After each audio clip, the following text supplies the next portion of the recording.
This morning's poem from T.S. Eliot's old Possum's Book of Practical Cats is read by Derek Jacobi.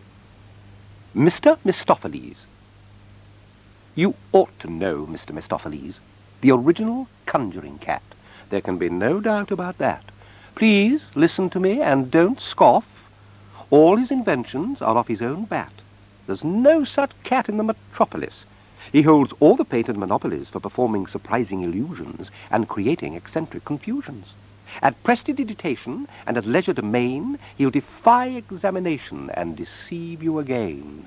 The greatest magicians have something to learn from Mr. Mistoffelees' conjuring turn. Presto! Away we go, and we all say, "Oh, well, I never was there ever a cat so clever as magical Mr. Mistoffelees." He is quiet and small. He is black from his ears to the tip of his tail.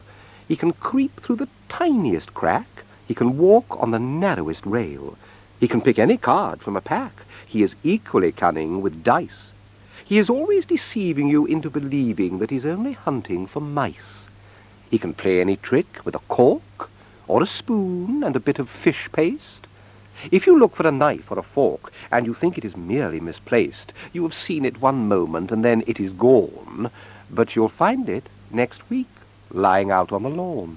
And we all say, "Oh, well, I never was there ever a cat so clever as magical Mr. Mistoffelees."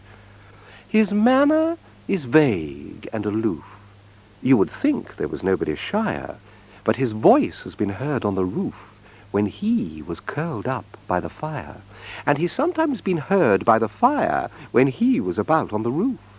At least we all heard that somebody purred, which is incontestable proof of his singular magical powers. And I have known the family to call him in from the garden for hours while he was asleep in the hall.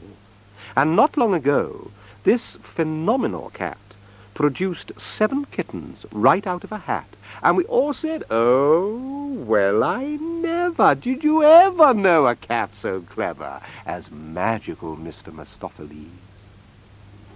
Derek Jacobi and Mr. Mistoffelees. Tomorrow's T.S. Eliot cat poem will be read by Michael Bryant.